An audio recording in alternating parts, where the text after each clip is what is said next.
Hi, welcome to my channel. ഇന്ന് നമ്മൾ ഉണ്ടാക്കുന്ന ഈ കറി വെച്ചിട്ട് നമുക്ക് ഒരു പറ ചോറ് കഴിക്കാൻ പറ്റും. അത്രയ്ക്ക് നല്ല ടേസ്റ്റുള്ളൊരു കറിയാണ് നമ്മൾ ഉണ്ടാക്കാൻ പോകുന്നത്.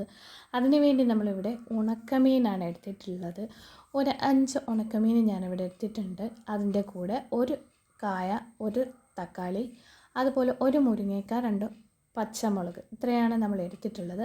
ഇതെല്ലാം ഒന്ന് കഴുകി വൃത്തിയാക്കി അരിഞ്ഞെടുത്തിട്ടുണ്ട്. ഇതിനാവശ്യമായിട്ട് നമ്മൾ 1 കപ്പ് തേങ്ങ എടുത്തിട്ടുണ്ട്, അതൊന്ന് അരച്ചെടുത്തിട്ടുണ്ട്. അതിനുവേണ്ടി നമ്മളൊരു ചട്ടി അടുപ്പത്ത് വെച്ചിട്ടുണ്ട്. അതിലേക്ക് 2 ടേബിൾ സ്പൂൺ വെളിച്ചെണ്ണ ഒഴിച്ച് കൊടുക്കാം. വെളിച്ചെണ്ണ ഒന്ന് ചൂടാകുമ്പോഴത്തേക്ക് അതിലേക്കൊന്ന് കടുകിട്ട് പൊട്ടിച്ചെടുക്കാം. ഇതിലേക്ക് നമ്മൾ അരിഞ്ഞു വെച്ചിരിക്കുന്ന പച്ചക്കറി ഇട്ട് കൊടുക്കാം. അതിൻ്റെ കൂടെ 2 തണ്ട് കറിവേപ്പില കൂടെ ചേർത്ത് കൊടുക്കാം. ഇതെല്ലാം കൂടെ ഈ എണ്ണയിലൊന്ന് വഴറ്റിയെടുക്കാം. ഒത്തിരി വഴറ്റണ്ട, കുറച്ചൊന്ന് വഴണ്ടെടുത്താൽ മതി. ഇനി ഇതിലേക്ക് നമുക്ക് പൊടികൾ ചേർത്ത് കൊടുക്കാം. ഒരു 1/4 ടീസ്പൂൺ മഞ്ഞൾപ്പൊടി ചേർത്തിട്ടുണ്ട്. അതുപോലെ ഒരു 1/4 ടീസ്പൂൺ ഉലുവാപ്പൊടി ചേർത്ത് കൊടുത്തിട്ടുണ്ട്. അതിൻ്റെ കൂടെ 2 ടീസ്പൂൺ മുളക് പൊടിയാണ് ചേർത്ത് കൊടുക്കുന്നത്. 2 ടീസ്പൂൺ മുളക് പൊടിയും കൂടെ ചേർത്ത് കൊടുത്തിട്ടുണ്ട്. അതിൻ്റെ കൂടെ നമ്മൾ 1 ടേബിൾ സ്പൂൺ മല്ലിപ്പൊടി കൂടി ചേർത്ത് കൊടുക്കുന്നുണ്ട്. ഇനി ഇതെല്ലാം പൊടികളുടെ പച്ചമണം ഒന്ന് മാറിക്കിട്ടുന്നത് വരെ നമുക്ക് നന്നായിട്ടൊന്ന് വഴറ്റിയെടുക്കാം. നല്ല ടേസ്റ്റുള്ള കറിയാണ്, ഉണ്ടാക്കാനും വളരെ എളുപ്പമാണ്. നിങ്ങൾ ആദ്യമായാണ് ഈ ചാനൽ കാണുന്നതെങ്കിൽ ഒന്ന് സപ്പോർട്ട് ചെയ്യണേ. അപ്പം ഇതെല്ലാം ഒന്ന് വഴണ്ടി കിട്ടിയിട്ടുണ്ട്. ഇനി നമ്മൾ അരച്ച് വെച്ച തേങ്ങ കൂടെ ഇതിൻ്റെ കൂടെ നമുക്ക് ചേർത്ത് കൊടുക്കാം.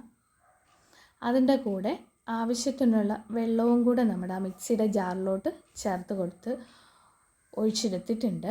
ഇനി ഇതെല്ലാം കൂടെ ഒന്ന് മിക്സാക്കി എടുക്കാം. എല്ലാം കൂടെ ഒന്ന് മിക്സാക്കി എടുത്തിട്ടുണ്ട്. ഇനി ഇതിലേക്ക് നമ്മൾ കഴുകി മാറ്റി വെച്ചിരിക്കുന്ന നമ്മുടെ ഉണക്കമീൻ അത് ചേർത്ത് കൊടുക്കാം. അതും കൂടെ ചേർത്തിട്ട് ഒന്നുകൂടെ ഒന്ന് മിക്സാക്കി എടുക്കാം. എല്ലാം ഒന്ന് മിക്സാക്കി എടുത്തിട്ടുണ്ട്. ഇനി ഇതൊന്ന് അടച്ച് വെച്ച് ഒരു 7-8 മിനിറ്റ് നമുക്കൊന്ന് വേവിച്ചെടുക്കാം. അപ്പോൾ ഇടയ്ക്കൊന്ന് തുറന്ന് നോക്കണം. നമ്മളൊന്ന് തുറന്ന് നോക്കിയിട്ടുണ്ട്. നമ്മുടെ കറിയൊക്കെ ഏകദേശം തിളച്ചൊക്കെ വറ്റി വരുന്നുണ്ട്. നമ്മളൊന്നുകൂടെ ഒന്ന് മൂടി വെച്ച് കൊടുത്തിട്ടുണ്ട്. ഇനി ഇതിലേക്ക് നമുക്ക് ആവശ്യത്തിനുള്ള ഉപ്പ് ചേർത്ത് കൊടുക്കാം.